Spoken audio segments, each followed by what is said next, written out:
తెలంగాణ రాష్ట్రంలో గత వారం రోజుల నుండి చూసుకుంటే దళితుల మీద, ఆదివాసుల మీద అనేక దాడులు, నిర్బంధాలు చేయడం జరిగింది. దీన్ని తెలంగాణ మాలమానాడుగా మేము తీవ్రంగా ఖండిస్తా ఉన్నాం. ఎన్నడూ లేని విధంగా ఇప్పుడు అనేక దాడులు జరగడానికి ముఖ్య కారణం అధికారుల నిర్లక్ష్యం, ప్రభుత్వ నిర్లక్ష్యం తీవ్రంగా కనబడతా ఉన్నది. నిన్నటికి నిన్న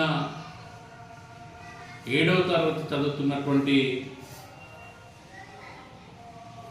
బాలుడు జాంపండ్లు తెంచుకోవడానికి వెళ్ళాడని అక్కాసు పెట్టుకొని అతన్ని చేతులు విడిచి, ఆ బాలుని చేతులు విడిచి, కాళ్ళు విడిచి కట్టేసి కొట్టడం జరిగింది. మధుసూదన్ రెడ్డి అనే వ్యక్తి, అతని కుటుంబ సభ్యులు జగన్మోహన్ రెడ్డి, అతని భార్య, మిగతా సభ్యులు.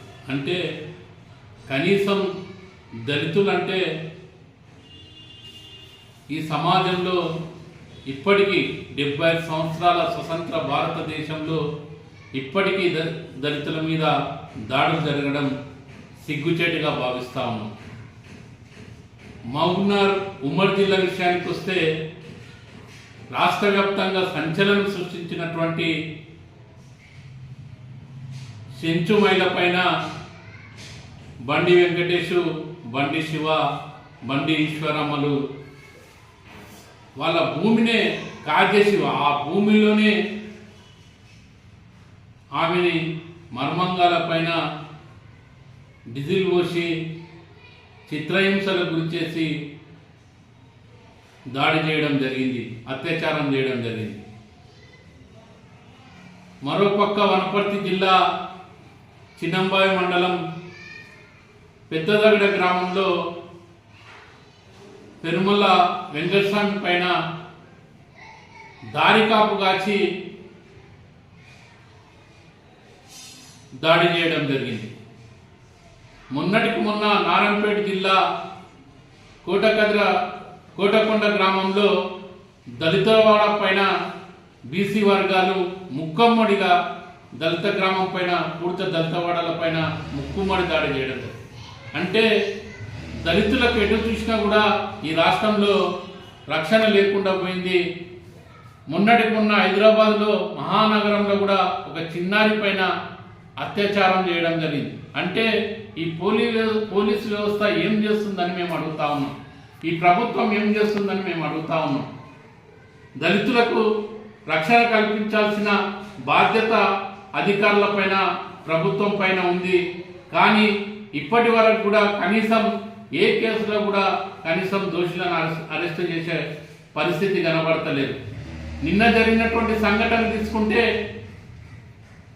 ఏదైతే ఆ బాలుని చేతులు విడిచి, కాళ్ళు విడిచి కట్టేసి విపరీతంగా కొట్టారో ఆ విషయాన్ని పోలీస్ స్టేషన్ పోయి తల్లిదండ్రులు ఫిర్యాదు చేస్తే కూడా కనీసం పట్టించుకునే పరిస్థితి పోలీస్ యంత్రాంగం లేదంటే ఎంత దుర్మార్గంగా ఈరోజు వ్యవస్థ ఉన్నదనేది అర్థమవుతా ఉన్నది.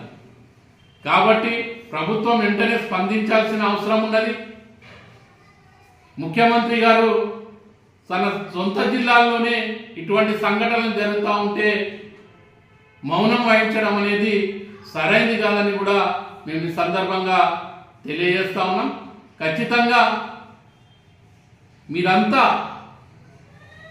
ఇటువంటి సంఘటనలు పునరావృతం కాకుండా చూడాల్సిన బాధ్యత కూడా మీ పైన ఉందని కూడా ఈ సందర్భంగా మేము తెలియజేస్తా ఉన్నాం. ఏదైతే దళితుల మీద దాడులు జరుగుతూ ఉన్నాయో ఆ దాడులను అరికట్టే విధంగా ప్రభుత్వం కఠినమైన చర్యలు తీసుకోవాల్సిన అవసరం ఉన్నది.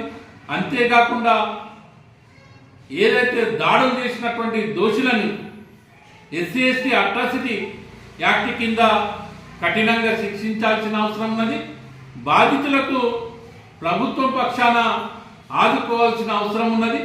ఖచ్చితంగా ఏదైతే దళితులకు విపరీతంగా ఏదైతే సెంచుమేల విషయంలో ఉన్నదో ఆమె ఇప్పటికీ హైదరాబాద్ నిమ్స్ హాస్పిటల్లో చికిత్స పొందుతా ఉన్నది. ఆమెకు మెరుగైన వైద్యం అందించాల్సిన బాధ్యత ప్రభుత్వం పైన ఉన్నది. అంతేకాకుండా ఆ కుటుంబ సభ్యులకు ఇద్దరికి కూడా ప్రభుత్వ ఉద్యోగం కల్పించాల్సిన అవసరం ఉన్నది. అంతేకాకుండా ఎక్కడైతే ఏదైతే దళితుల మీద దాడులు జరుగుతూ ఉన్నాయో ఆ దాడులను కట్టడంలో ప్రభుత్వం విఫలమవుతున్నది. కాబట్టి ఎక్కడ పోలీసు యంత్రాంగం సరిగ్గా పనిచేస్తలేదో ఆ పోలీసు యంత్రాంగం పైన చర్యలు తీసుకోవాల్సిన బాధ్యత కూడా ప్రభుత్వం పైన ఉందని మేము గుర్తు చేస్తా ఉన్నాం.